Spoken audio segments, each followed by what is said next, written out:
The message arrived without warning, slicing through every communication channel across human-occupied space. It was not a request for dialogue or a list of demands. It was a judgment. On the main view screen of the Militia Command Center on New Providence, the face of High Executive Valerius materialized. It was a being of sharp, crystalline angles and cold, internal light.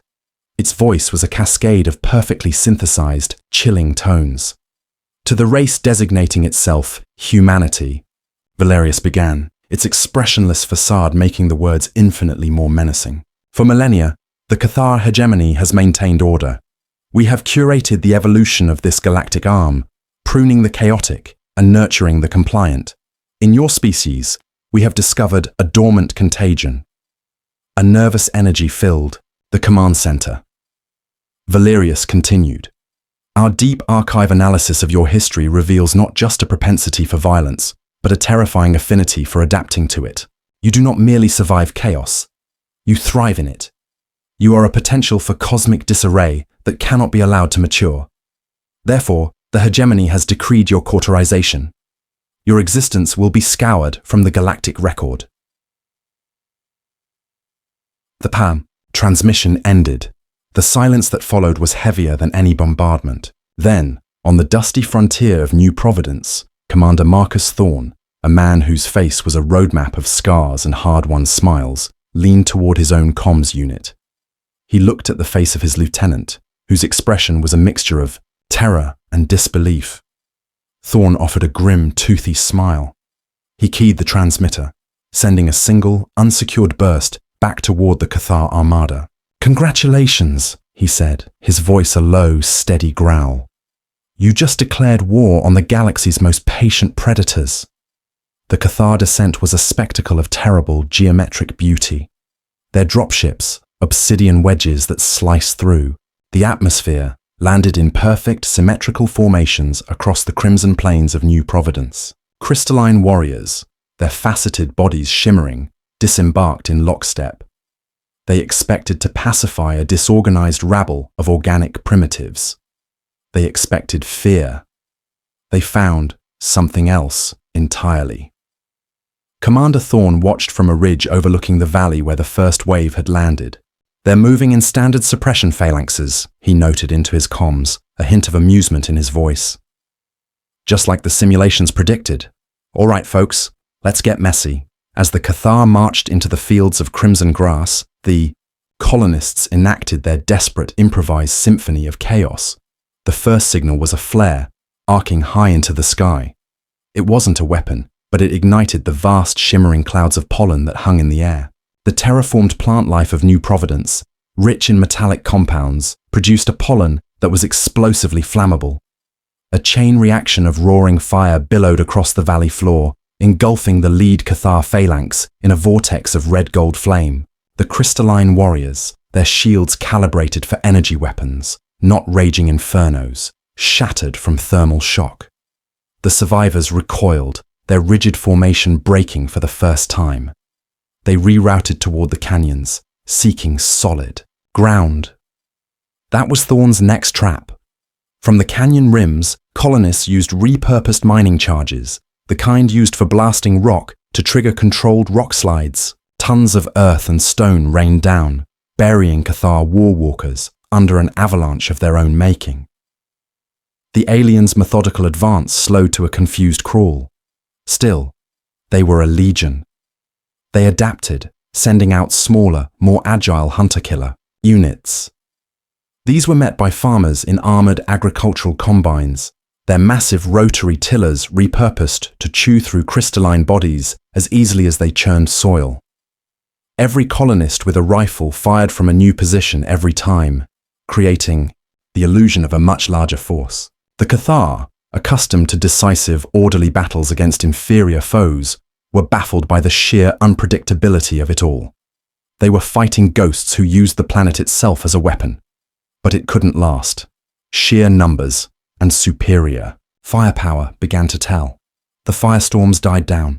The rock slides were cleared. The combines were destroyed by surgical orbital strikes. The Cathar Legion, battered and enraged, but still overwhelming, began its inexorable push toward the main settlement. "They're through," Thorn reported to Earth Command, his voice grim as he watched the enemy regroup. "But they're hours behind schedule, and they're angry." He looked back at the smoke-filled sky. "We're holding the line at the city limit. We'll make them pay for every inch. Thorn out." He knew what the cost of this time would be. He and his militia were doomed, but they had given humanity its first bloody victory. They had taught the Cathar how to bleed.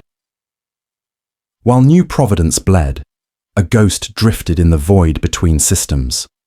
The stealth ship Nyx was a hole in space, its hull absorbing every sensor sweep that brushed against it.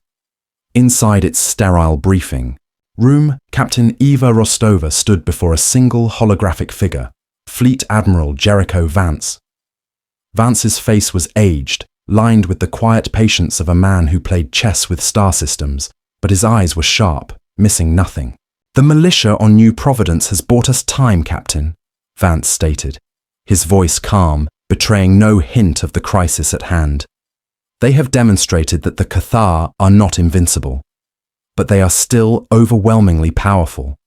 A direct, fleet engagement at this stage would be a strategic catastrophe." Rostova remained silent. Her reputation preceded her. She was the commander of the 7th Special Operations Group, nicknamed the Jackals. They were the scalpel to the fleet's hammer, tasked with missions that officially never happened. "The hegemony's power," Vance continued, "is built on a foundation of absolute confidence. They are methodical, predictable, and utterly assured of their superiority. They cannot conceive of a lesser species acting with the kind of audacity that borders on insanity, which brings me to your mission." A new hologram materialized between them, a massive crystalline warship bristling with weapon emplacements, the HCS Indomitus. "This is the Cathar Sector Command Vessel," Vance said. "From its bridge, they coordinate the entire invasion. Our intelligence suggests their fleet command is centralized. A single point of failure they believe untouchable." Rostova's eyebrow arched slightly. "You want us to destroy it, Admiral?" "No, Captain," Vance replied, a faint ghost of a smile touching his lips. "That is what they would expect. I want you to steal it." The sheer, breathtaking madness of this order hung in the air. Stealing a backwater patrol craft was one thing. Hijacking the enemy's sector flagship was another. It was impossible. It was unthinkable, which was precisely why it might work. "The Jackals are prepared for any contingency, Admiral," Rostova said, her voice a blade of pure confidence. "I know," Vance nodded. "This isn't a battle for territory, Captain. It's a battle for the narrative. The Cathar believe us to be chaotic, primitives.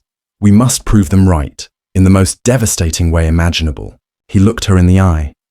"You will not be reinforced. If you are captured, we will deny your existence. The fate of this war may well rest on what you do in the next 72 hours. Rostova simply nodded. "We won't fail." She turned and strode from the room, her mind already dissecting the impossible task ahead as she went to brief her Jackals. The HCS Indomitus was less a ship and more a moving mountain of crystalline obsidian. It was a monument to the Cathar's unshakable belief in order and might. It patrolled the periphery of the New Providence system with a languid, arrogant grace, its fleet of lesser ships executing perfect, predictable patrol vectors. It was a fortress, and its commanders knew it. Aboard the Nyx, clinging to the far side of a barren moon, Rostova watched the behemoth on her tactical display. "They're just as arrogant as Vance said," she murmured. "They haven't changed their patrol routes by a single degree since the invasion started." She turned to her pilot. "Launch the Trojan," a small angular vessel detached from the Nyx's underbelly. It wasn't a human ship. It was a perfect replica of a Cathar maintenance drone, painstakingly crafted from salvaged parts and scans. As it drifted into the Indomitus's sensor range, it began to shudder, venting streams of ionized gas and broadcasting a frantic, pre-recorded distress call on a standard hegemony frequency. Critical drive failure. requesting emergency maintenance. Access. Protocol 7 Gamma 9. The Jackals held their breath. The entire plan hinged on the Cathar's rigid adherence to their own procedures. A human crew would have been suspicious, asking questions, but the Cathar were creatures of unshakable protocol. A 7 Gamma 9 alert required a specific response. On the bridge of the Indomitus, the duty officer noted the alert with a flicker of annoyance. A malfunctioning drone was a trivial matter. Grant emergency docking clearance to Maintenance Bay 7, the officer commanded, not even bothering to look up from its primary console. Send a repair team to meet it.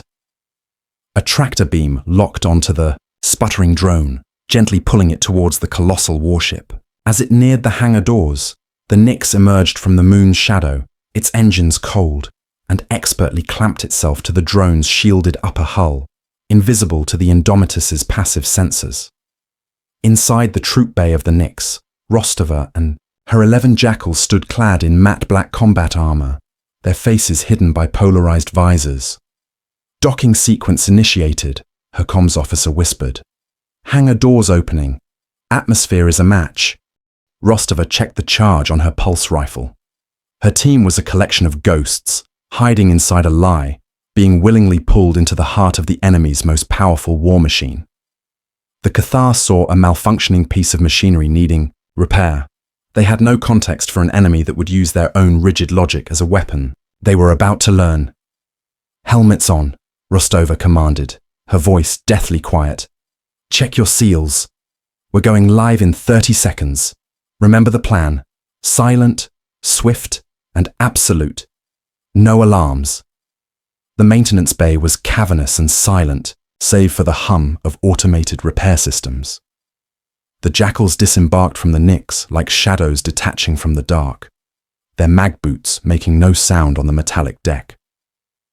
They moved with a fluid economy of motion that was alien to the Cathar's rigid, deliberate cadence. 2 sentries, crystalline warriors twice the size of a human, were neutralized with hypersonic flechette pistols before their multifaceted eyes could even process the threat. Navigating the ship was a matter of following the data fed to their helmet displays. Jax, Rostova's tech specialist, had sliced into the ship's unencrypted internal schematics the moment they docked. Path to the bridge is clear, he subvocalized. Minimal patrols. They really don't expect borders. Confidence is a killable. Floor, Rostova sent back. Move! They reached the main command nexus in under 7 minutes. The doors to the bridge were formidable, designed to withstand a direct missile strike. They were also, as Jax had discovered, susceptible to a precise plasma charge applied to a single, hair-thin cooling conduit. The doors didn't explode. They simply hissed and slid open. The locking mechanism melted into slag. The Cathar on. The bridge turned, their slow, arrogant movements turning to jerky surprise. Before the alarm could be sounded, the Jackals were on them. It wasn't a firefight, it was a slaughter. The humans moved low and fast, a whirlwind of controlled violence. Cathar plasma rifles were too long and cumbersome for close-quarters fighting. The Jackals' compact pulse carbines were brutally efficient, stitching lines of superheated plasma across the crystalline bodies of the crew. Rostova herself moved towards the command throne where the Cathar shipmaster stood, drawing a ceremonial energy blade. It was a beautiful, foolish weapon. Rostova didn't hesitate. She fired a 3-round burst into the shipmaster's chest, shattering its core and sending it crashing to the deck in a shower of splintered crystal. The fight was over in 18 seconds. Jax, you're on, Rostova commanded, kicking a piece of smoking shrapnel off the console. Get us control of this beast. Jax plugged his interface into the Cathar console, his fingers flying across a holographic keyboard. Their systems are complex but linear. No creativity. I'm in. He paused, his head tilting. Whoa, Captain. You need to see this. Report, Rostova snapped as her team secured the bridge entrances. I've bypassed the primary command functions, but there's a deeper layer, a core directory locked down tighter than their weapons control. It's not a ship system. Jax's voice was filled with a dawning awe. It's a database, a master file. They call it the Command Codex. He brought it up on the main view screen. It was a list of species, dozens of them. Next to each name was a string of complex code. What is it? Rostova demanded. It's a control. Program, Captain, Jax breathed, his voice trembling with the enormity of his discovery. For every species the hegemony has conquered, these aren't just military protocols. They're the master deactivation and control codes for the obedience. Implants, the slave collars, all of them, centralized right here. Rostova stared at the screen, the tactical reality of her situation expanding exponentially. She hadn't just captured a warship. She hadn't just stolen a flagship. She had seized the leash that held an entire empire in chains. On the surface of New Providence, Commander Thorne's militia was preparing for its final, bloody stand at the gates of the main settlement. The Cathar ground forces were regrouping for the final push when their assault suddenly faltered. The crystalline warriors paused, their movements becoming uncertain as they looked to the sky. High above, something impossible was happening.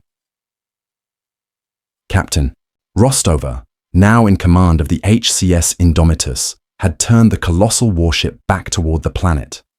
She watched on her new tactical display as the Cathar reinforcement fleet moved into high orbit, preparing to support their ground troops. They were flying in perfect, arrogant formation, completely unaware that their command ship was now the enemy. Admiral Vance is in position, her new communications officer reported. The fleet is ready on your mark. The mark is now, Rostova said, her voice like ice. Target their lead cruisers. Fire everything. The Indomitus, a vessel that had only ever fired to conquer lesser species, now unleashed its full, terrible power on its own kind. Beams of pure energy, weapons designed to shatter planetary defenses, lanced out and eviscerated the two lead Cathar cruisers. They disintegrated without ever knowing what hit them. Just as the Cathar fleet registered the betrayal, the main human fleet dropped out of hyperspace behind them, a wall of gunmetal grey warships that immediately opened. Fire, trapped in a pincer between their own rogue flagship and a vengeful human armada, the Cathar's rigid command structure shattered. Without orders from the Indomitus, they were lost. Panic replaced precision. Their perfect formations broke as ships scrambled to escape the crossfire. It was a massacre. Down on the planet, Marcus Thorne and his soldiers stared in stunned silence as the sky rained fire upon their enemies. Cathar ships, once symbols of invincible power, were being torn apart by weapons fired from their own flagship. A garbled message cut through the chaos on Thorne's comms unit. It was a human voice, sharp and clear, broadcast from the conquering giant above. Commander Thorne, this is Captain Rostova of the former HCS Indomitus, the voice said, a hint of grim humor present. Hope you don't mind us borrowing this. Payback's a bitch, isn't it? Thorne could only laugh, a raw, weary sound of disbelief and triumph, as he watched salvation arrive in the form of an enemy warship. The data from the Command Codex flooded Earth's Defense Fleet Command on Lunar Base. For hours, Fleet Admiral Jericho, Vance and his senior strategists did not speak. Their faces were illuminated by the cascading streams of alien code on the holographic table. They were looking at the meticulously organized records of an empire built on subjugation, supply routes, garrison strengths, and the masterstroke of Cathar control. The genetic locks and obedience protocols for 87 distinct species. An admiral from the European sector finally broke the silence. We could use this to cripple their logistics, ambush their supply convoys, starve their fleets. A war of attrition, another commander added. It would take decades, cost billions of human lives, but it is a viable path to victory. Vance slowly shook his head, his gaze still fixed on the endless list of subjugated worlds. You are thinking like the Cathar, he said, his quiet voice cutting through the room. You see a path to victory. I see a path to something more. He swept his hand across the table, the tactical map changing from military dispositions to a web of communication relays. A war of attrition is what they would expect from a species like us. They believe we wish to replace them, to carve out our own empire from the ashes of theirs. We will not give them a war they understand. He zoomed in on a dozen specific star systems, each housing a primary subspace comms nexus. We will not engage their fleets directly. We will not invade their worlds. We will launch a campaign of surgical strikes, not against their ships, but against their ability to communicate. We will seize control of these relays, one by one. For what purpose, Admiral? The European commander asked, confused. To sow chaos. No, Vance replied, a cold, hard light in his eyes. To sow hope. The greatest weapon in the command codex isn't a military secret. It's the deactivation code for every obedience implant in the hegemony. Once we control their network, we will not broadcast threats or demands. We will broadcast a single message to every enslaved being in their territory, the key to their own chains. The room fell into a profound silence. The sheer, terrifying brilliance of the strategy settled over them. Humanity wasn't going to conquer the Cathar hegemony. They were going to give their empire back to its victims and let them tear it apart from the inside. Gentlemen, Vance said, his voice resonating with the weight of history. Finalize the plans for Operation Uprising. We are no longer fighting for survival. We are fighting to end 1,000 years of tyranny. Deep within the core systems of the Cathar hegemony, the HCS Indomitus broadcast its message. It was not sent to the general populace, but directly to the private command channel of High Executive Valerius on his new flagship. Captain Rostova's face appeared on his view screen, not from a war-torn colony, but from the bridge of his own stolen vessel. She was not smiling. Her expression was one of cold, final judgment. Valerius, she began, forgoing any title or honorific. You called my species a contagion. You were right. We are. But not of chaos. We are a contagion of thought. The thought that beings have a right to be free. She held up a small data crystal. We have your command codex. We know the secrets of your empire, the chains you've wrapped around the galaxy. We could have used it to bring your fleets to their knees, but that is not our way. We aren't conquerors. We're liberators. Your empire is over. Before Valerius could respond, Rostova gave a quiet nod to her communications officer. Broadcast the key. Across the captured Cathar network, a single, complex string of data pulsed outwards. It was not a weapon, not an attack, but a simple deactivation code.